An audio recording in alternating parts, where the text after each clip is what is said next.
show, we're glad to welcome Dr. Albertini, Tamara Albertini from the University of Hawaii today at the center. She is an expert on Renaissance and Islamic philosophy. So I'd like to ask her some questions on Islamic philosophy, as this is one topic here at the University of Paderborn, particularly within the diversity project in der Philosophie zu Hause. Maybe I would like first to ask you a very fundamental question about what led you to work on Islamic philosophy. Okay. Well, thank you for having me. Let me start with that. Yeah, this is really a pleasure and a privilege. I haven't been in Germany in years, so this is great. Thank you. But we will speak English because we want to have a wider audience. What took me to Islamic philosophy? You know, frankly spoken, none of it was planned. So I started studying philosophy in Basel in Switzerland. Then I went to Munich for my PhD, and I discovered the Renaissance, and that was a great excitement. And I was still not thinking of doing anything with Islamic philosophy until one day I was looking at a page of Giordano Bruno, and I saw the names of Muslim philosophers. And I don't know, something dawned on me, and I thought, I could read those texts in the original. Now, that was a little bit presumptuous. It is true that I had learned classical Arabic, but just going straight to reading a philosophical text that has been, put together centuries earlier, that's another step. But I got there. Why did I think I could read those texts? Well, I was lucky enough to grow up in Tunisia. I was there from the age of 4 to 14. Nowadays, I like to say my parents were visionaries. I didn't think like that as a child, but, as an adult, you give them more credit. And I think they were visionaries because they put me in the public school. You see, all the other foreigners we knew, mostly French, were, safely tugging away their children in the French school, a Mission Française. But my parents didn't think so. And so there I had a wonderful upbringing, surrounded by Tunisian children, learning the Tunisian dialect, the beloved Tunsi, learning classical Arabic in school, and even going to the Quranic classes. I remember one day, my father speaking to my Quranic teacher, and person said to my father, Monsieur Albertini, of course we understand you are Christian. You can take your daughter out of the Quranic class anytime. And I was so happy to hear it because, being in a Quranic class means you have to memorize, right? And every test is about reciting from memory. So I thought, yes, this is great. I don't have to do that anymore. And to my shock, my father said, oh, no, we'll keep her there. It's good for her. And I thought, gee, But years later, more like decades later, that's really the knowledge I was able to tap into to study actively Islamic philosophy and then to respond in more creative ways, to put it that way, after the September 11 attacks. So that changed pretty much also the direction of my research. Thank you. I noticed that you use the term Islamic philosophy, Islamic. Right. This is a bit disputed. Do you think that the term Islamic philosophy is adequate to designate this particular or this philosophical tradition? And what is actually meant with this term, Islamic philosophy? It is a big debate. And so everybody in the field has to basically constantly point out what they mean by it. Even in the Arab world, in the Arab Islamic world, it's a big debate. I'm right now on a lecturing tour. So I was in Tunisia, I was in Egypt. I'm going to go to Lebanon later this year. And what I'm actually interested right now in my own research is Arab philosophy. And here it gets complicated because in the older Orientalistic school, Arabic philosophy and Islamic philosophy were used interchangeably. And I understand why. Most of the texts of Islamic philosophy were written in Arabic language. And so people felt like, hey, Arab philosophy, Islamic philosophy, it's the same thing. It's highly problematic. I have a problem with Islamic philosophy being called Arab philosophy, because you can't take the language as the label. To my students in Hawaii, I say, well, since I moved to the United States, I write in English, but that doesn't make me a contributor to English philosophy, does it? Right? So if you look at the ethnicity of the major figures, I mean, really towering figures of Islamic philosophy, yes, some were Arabs, others were Persians, again, others were Africans, some of them were, Kabyles or Amazigh from the original population of North Africa. And as you look at Islamic philosophy down the centuries, I mean, you have Islamic philosophy also in China. You see, what happened is there that the descendants of the Persian merchants who used to do business in China at some point settled, 17th century more or less. They're called the Hui. And they brought Islamic philosophy and Islamic mysticism with them on the Silk Road and up to China. So you call that Arab philosophy, and everybody who is not an ethnic Arab is excluded. Not to mention that in time, Islamic philosophy was written in many languages. We do have texts even by Ibn Sina. Europeans continue to call him Avicenna with a Latinized name, but Ibn Sina has a text that he has written in Farsi, in Persian. Al-Ghazali has a wonderful little text that he wrote in Persian.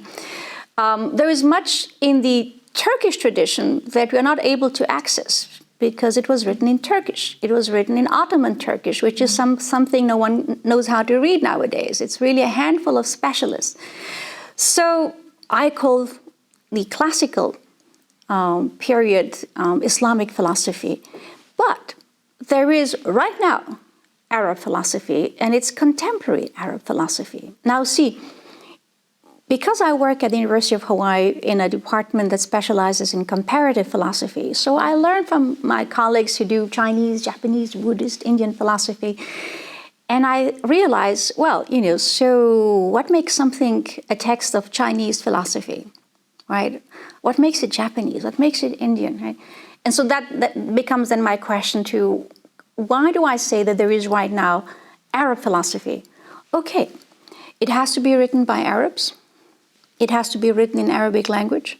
It has to address the Arab world.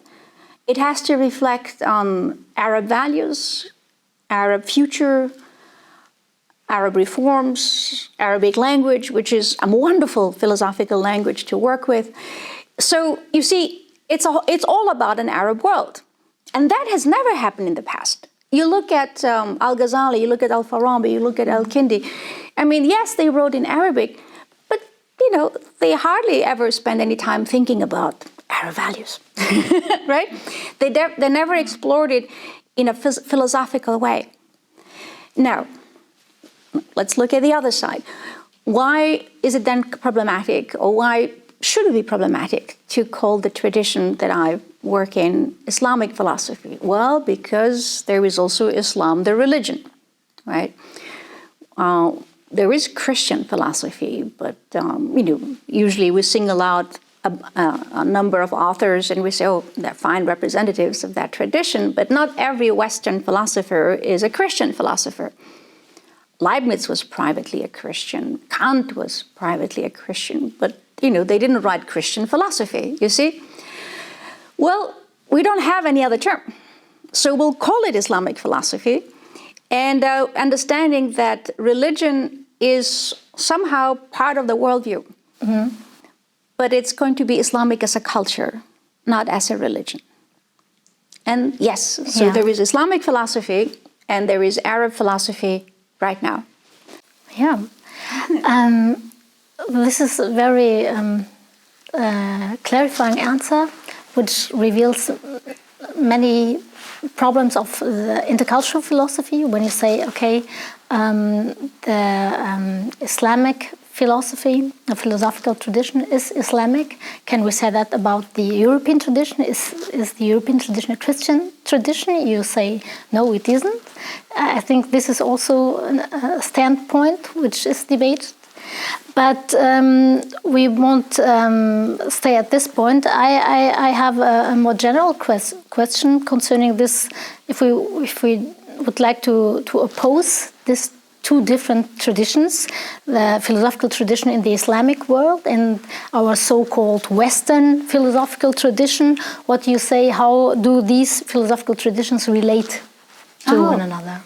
Well, they once did relate. They don't seem to relate much nowadays. You see, and here is the thing I need to mention before I talk about the Greeks and their impact on Islamic philosophy. Before Greek philosophical texts were translated into Arabic, there already was a rationalist school of thought, and that's the Mu'tazila. If you're a follower of that tradition, you are a Mu'tazilite. It's not a school of thought in the sense that Mu'tazilites ever agreed on anything. The impression is rather that they never agreed on anything.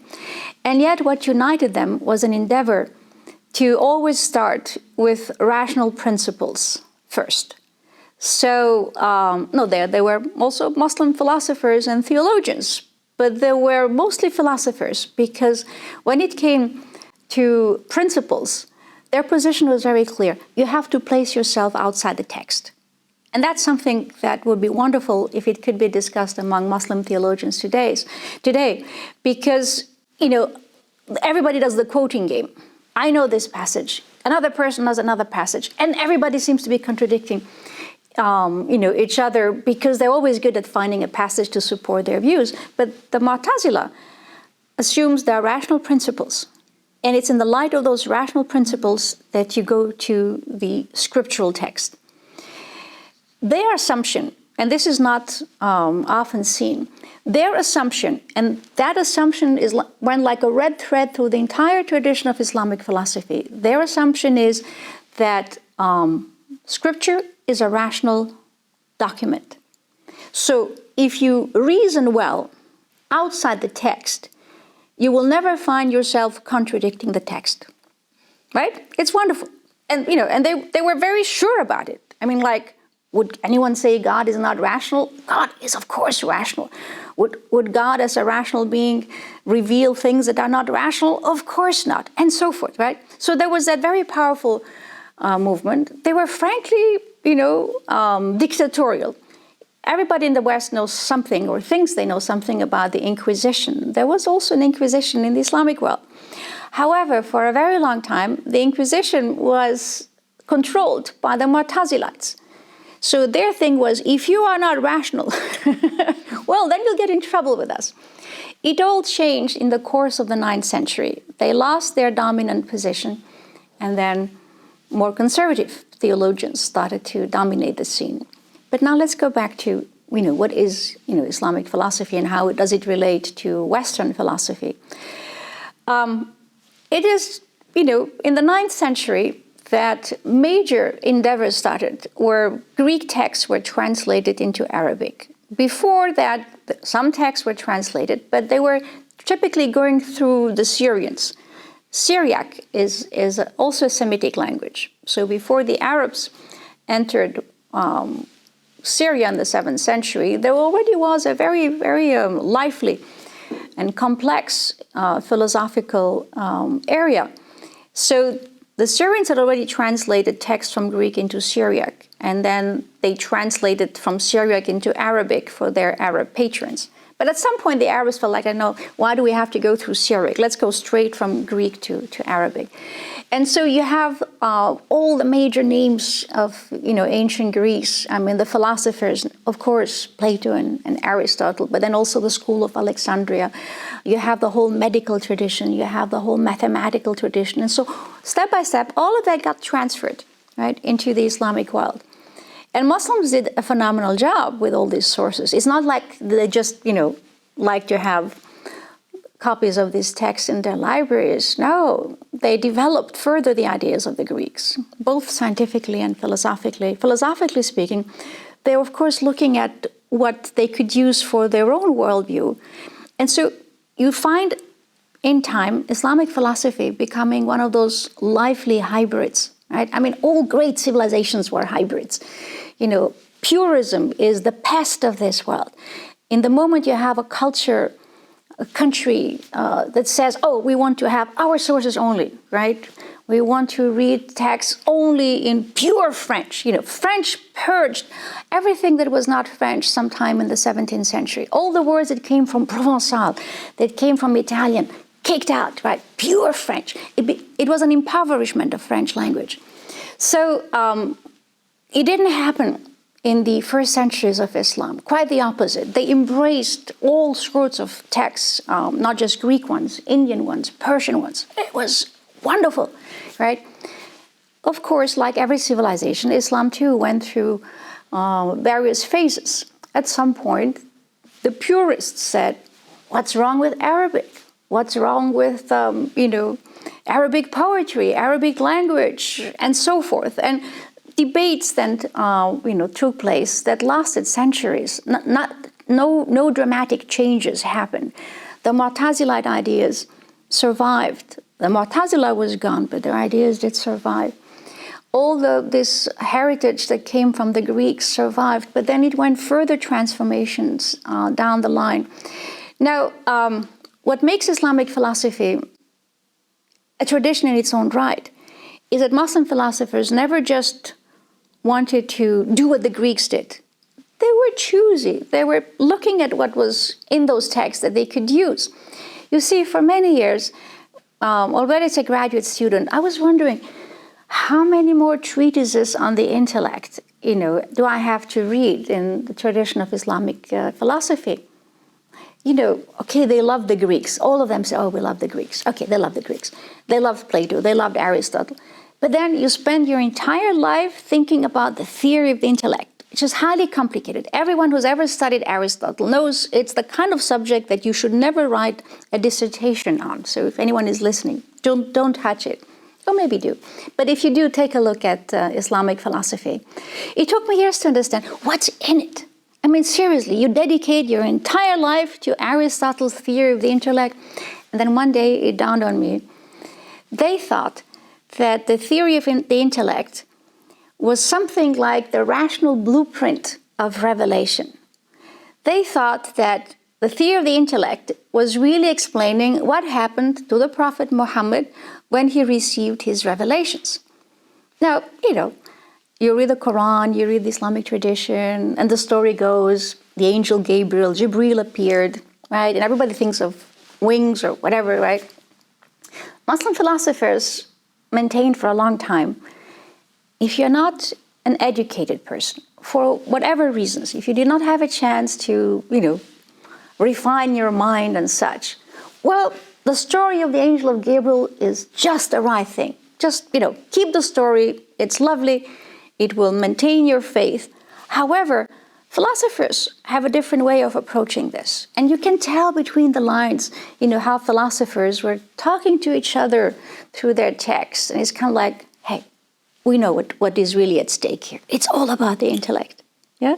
So you see, that was an important key for me. Once I got that, I found more of the motivation as to why the Greeks were so important to Muslims. It wasn't just a love affair. The love affair was there, but it was also because they took the Greeks to have kind of like to offer the rational platform that would explain even religion. Yeah, so that is the big excitement. But do you mean then that this is a fundamentally different reception of the ancients by the Islamic tradition than it is given in the Western tradition? Right. Is that they went in a different direction. They had the same heritage that they both used, and then the West had some more sources, and the Islamic world had some more sources. But there is this overlap. Think of two circles, right, moving into one into another, and there is a common area, that they both use, but they went in different directions. And maybe the Renaissance period is a good period to show that, individual and freedom and transformation, and all of this is something that we relate to the Renaissance period. Islamic world has some of the same sources, but it's not about the self in a way it became about the self in a Western context. And without getting into too many details here, because I'm obviously getting passionate here, so I'll just mention that when it came to sciences, Muslim scientists took it to be a mandate to be rational and explore the laws of the universe, because they were convinced that that was conducive to religion. And that is a route the West did not take. That's just one example. I think this is a good point to finish here and to go on to the next question, Sure. because the next question is in some ways related to this answer you gave now, and it is, which is the status of mysticism within the Islamic tradition. I just said something about a love affair that Muslims had with the Greeks, and there is also the love affair with mysticism. As it happens with, with love and loving relationships, there is also tensions, right? Sufism, as mysticism is called in Islam, is an important power, I would say, and it's both an intellectual and a religious power. Nobody will for sure be able to say when it started. What we know about Sufism is that there was at first an ascetic movement, and then that these ideas with there being a loving relationship between the individual Muslim and God is something that came later. And that's, by the way, where this famous woman from Basra, Rabi'a al-Adawiyya, played a major role. But before we get there, so what is the place of mysticism? I find mysticism part of Islamic philosophy. And that brings us a little bit back to the previous topic that we touched on. You see, it would be a horrible thing, and it was a horrible thing for a long time, to say Islamic philosophy is a philosophy because they use the Greeks, right? And some people went as far as to say, well, thanks God they had the Greeks, because otherwise there would be no rationalism in Islam, right? They would be all, walking around mindlessly. Yes, the Greeks played a major role, but to me, Islamic philosophy is not complete without also including the law, so theology and law, without including mysticism and some more. So let's just stop at mysticism. It is part of reflection. It is part of inquiry. It is part of principles that played a major role, both in a speculative way and in a practical way. And that to me is philosophy. We can't say, oh, wait a minute, we never had an agreement that mysticism is part of philosophy in the West. And therefore, watch out. Any world tradition that has mysticism, well, we will say, just sorry, guys, but you don't qualify. You just don't cut it. You can't be part of the family of world philosophy. You can't. You can only do this properly if you go into every tradition and find out what is really relevant to that tradition. You can't say, this is important to the West. So if I don't find it in another tradition, let's say in Chinese tradition, well, sorry, guys, then Chinese philosophy, no, definitely not philosophy. We'll call it a way of life. We'll call it something important in practical terms, but philosophy, well, we could call it Chinese thought, right? But we're not going to call it Chinese philosophy, yeah? So you see, in order to do justice now to Islamic philosophy, which is our topic, you have to also accept that mysticism is part of that tradition. Now, I spoke of a love relationship, and there being tensions. Mainstream Islam, the kind of theology that was taught in the schools, did not exactly embrace Sufism.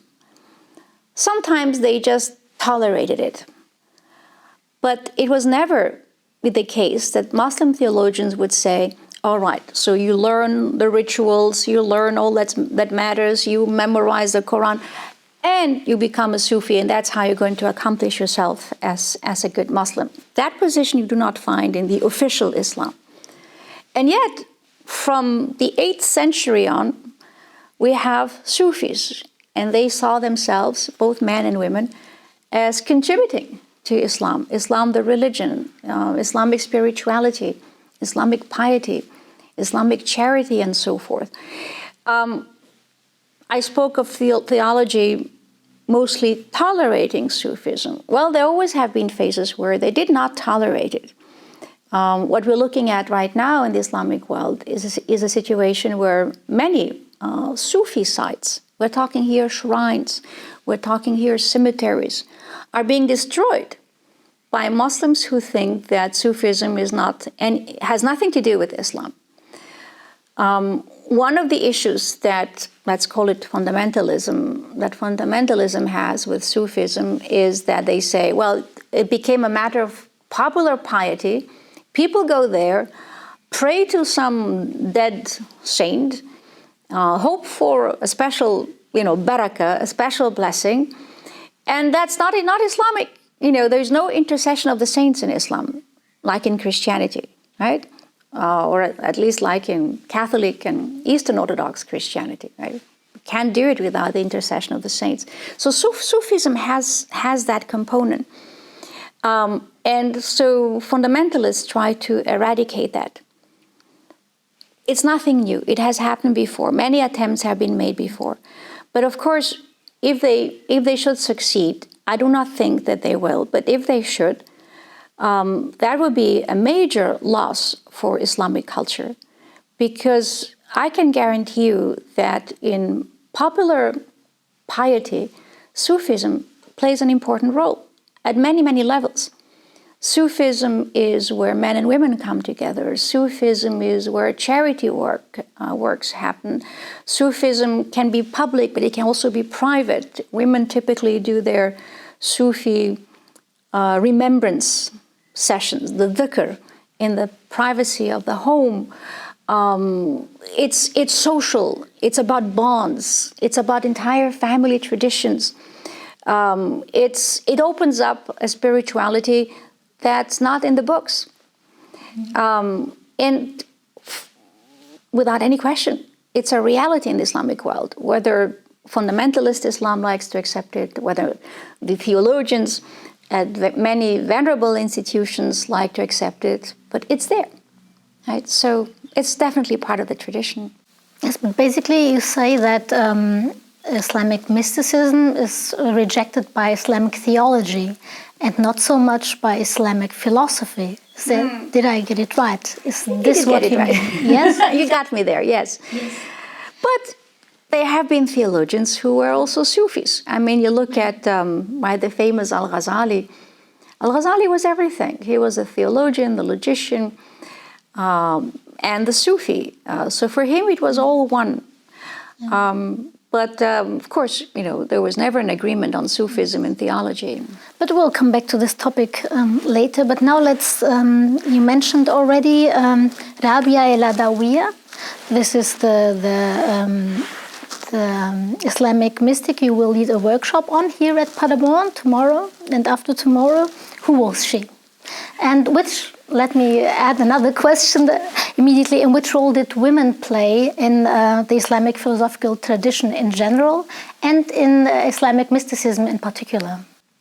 Well, in the official documents of Islamic philosophy, I would just say there is no woman. We sometimes know about the sons of famous philosophers. We know about, we know the names of the sons of Ibn Rushd. The Latin West still calls him Averroes. But we don't have the names of his daughters. And that is true for all the major figures in Islamic philosophy. And it's kind of like nagging at many women who, like me, do work in philosophy, but always like to keep an eye on, where are the women? So it's nagging me. So, can it be that none of these major figures has ever shared his knowledge with the daughters in the household? We know that physicians sometimes taught their daughters to become physicians and pharmacists and so forth. We know that women have been very important, even in theology, which is the most conservative discipline in the Islamic world. We know of major theologians who acknowledged that their hadith teacher was a woman, that they learned all their stuff from women. So we know women were present in theology, but I can't find one in philosophy, unless I do the same thing to, the discipline of mysticism that I did to the whole tradition of Islamic philosophy, which is to ask, do we have any texts, do we have any example of women who contributed to the speculative tradition, who contributed to reflection on language, who contributed to spirituality, right? And if you take that to be part of Islamic philosophy, which it is, well, then you can start doing work on women. And Rabia is the first one the first woman in Islamic mysticism. I tried that. It wasn't easy. You see, she's a legendary figure. On one hand, it's great because everybody knows her or thinks they know her. So you don't have to, spend too much time on making a case that she played a role. Everybody says she played a role. You look at Al-Ghazali, the theologian, his younger brother, the Sufi, Farid al-Attar, and it goes on and on. Everybody mentions her. They even commented on some of her poetry. So she's there, right? She's hard to miss, right? We could go further. But I found out that nevertheless, despite her, her fame, it was not really easy to get to now Rabia, the historic person, Rabia as the one who wrote poetry, and Rabia as the one who used poetry to convey her teaching. So it was quite a challenge. So what I did is try to cut through the flamboyancy of Rabia. She must have been an extravagant woman, because when somebody becomes legendary, I mean, the thing to do is not to say, well, this is all rubbish, and surely she didn't fly on a carpet, right? Which is a reaction that some scholars had. I think the question to ask is, what prompted those legends, right? So to me, the more of those stories I could collect, the more convinced I became there was this woman in the city of Basra. Basra today is in Iraq. And she was annoying to men. They used to go to her home and provoke her and so forth. So why was she such a provocation? Well, she was a woman. I guess that's enough to be a provocation. She was a woman who lived by herself. You see, I found out, thanks to Rabia, that if you were a slave, if you were a woman and a slave, and you were emancipated, then you had great freedoms. Because you see, the woman who was born free and remained free would always have a male guardian, the father, the brother, the husband, and so forth, right? But the woman who was slave and became free doesn't have a guardian. And that was Rabia's chance. And I can see she made use of it outrageously. And then I thought, okay, the story always goes, she had visitors. People would stop by. And I said, wait a minute, what do you mean she had visitors? And some names kept recurring. No, she did not have visitors. She had students. These are people who would come on a regular basis and say, Rabia, help me out with this. Rabia, what do you think? And Rabia would be teaching them. So that was the first angle I took that I think helped me understand this is not just some eccentric woman, right, who loved God and such. This is someone who had a teaching. And then I looked at the sayings that have been collected. Some of them are written in exquisite Arabic poetry, classical poetry. There are, there's a variety of meters in classical Arabic poetry. You need to be quite educated to master those, and she did. And then I looked at how she used language, and I found out that the way how she used language presupposes a reflection on language. So that, to me, is also part of philosophy. And then, she is all there, about this loving relationship and nothing matters. And some people would provoke her and say, Rabia, do you love the Prophet, right, Muhammad? She wouldn't buy that. She would just say, I have so much love for the Creator that there is nothing left for any creature, right? It's a very, very strong statement that she made. And then, of course, there is ecstasy. And nowadays, with philosophy developing ever more refined tools, there's an understanding, there's a philosophy of ecstasy.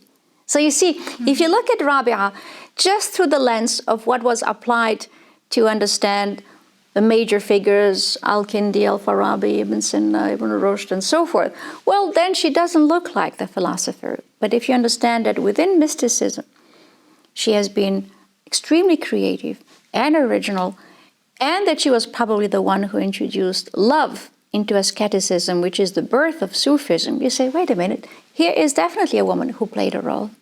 Fantastic. This is wonderful, and it seems to be such an interesting person. Rabia El-Adawiya, you have made us all very curious about her, I think.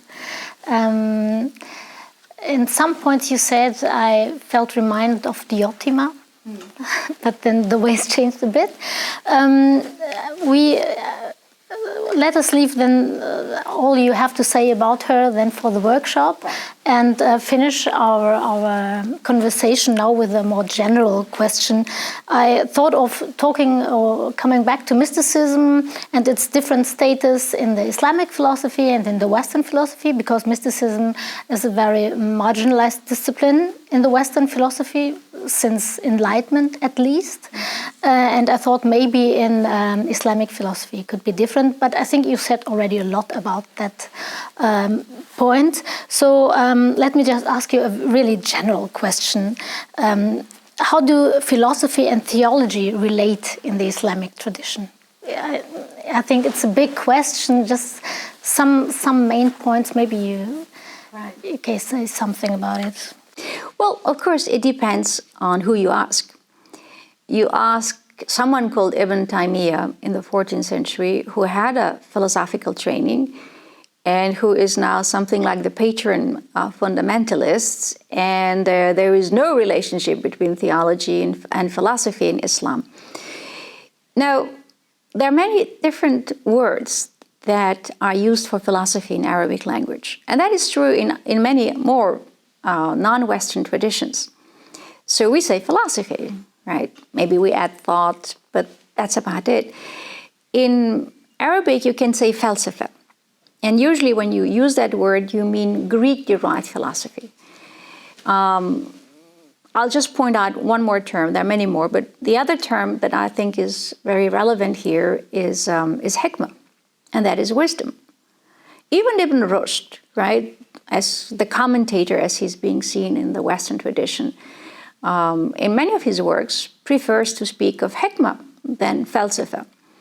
And I think what he did is try to give philosophy a home in the Islamic world. Falsafa, well, obviously the word itself just always reminds you, hey, this came from somewhere else. But what Ibn Rushd did, and many more, is say, well, wisdom. I mean, philosophy, what is it, right? The love for wisdom. So wisdom is something that doesn't belong to just one tradition. Obviously, there is wisdom also in the Islamic tradition. There is wisdom in Arab values and so forth. So if you broaden, right, the understanding of what philosophy is, well, then there is a perfect communication between philosophy and theology in the Islamic world. And they complete each other. The way I put it to my students is to say we walk on two legs.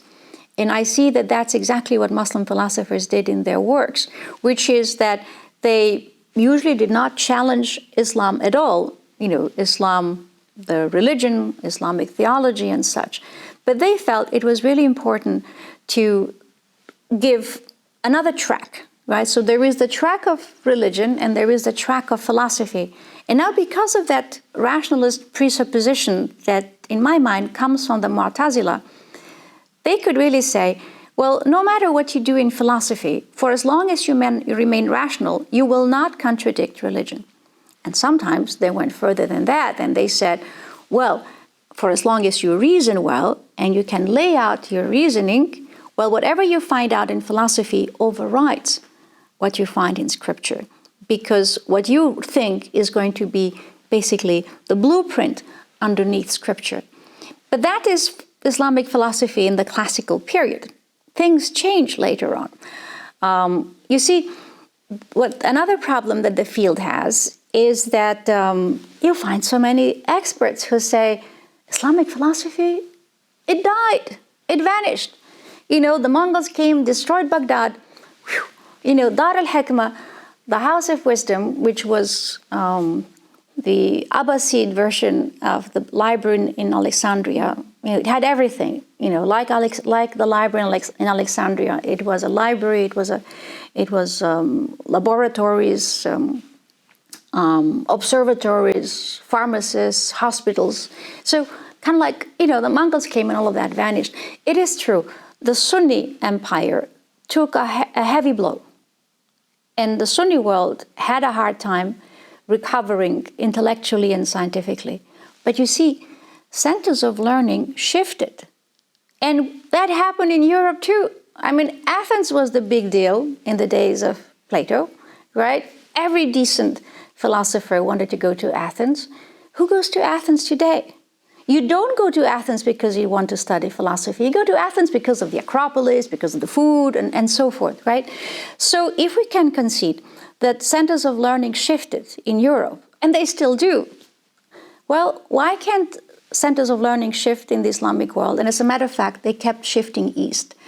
There is a wonderful Swiss philosopher. I'm also Swiss, so I have to mention him. His name is Elmar Hollenstein. He created a philosophical atlas, the best I've seen. And so what he suggests, among many things, is that if we stop focusing just on the Mediterranean world, we do find that Islamic philosophy survived in different places. But we are just there, kind of in the Mediterranean world. If it's not there, it's nowhere. No. It did well in Persia. And Persia, for a long time, included Central Asia. And from Central Asia, it went to China, and I go back to what I've said in the beginning. So you see, we have to understand, again, that when it comes to a non-Western tradition, we can't apply the same criteria that we work with when we are within Western philosophy. You have to take into account it's different. And if you do that, you'll see how alive and how well it is. Well, thank you very much for coming and for this interview. You're welcome.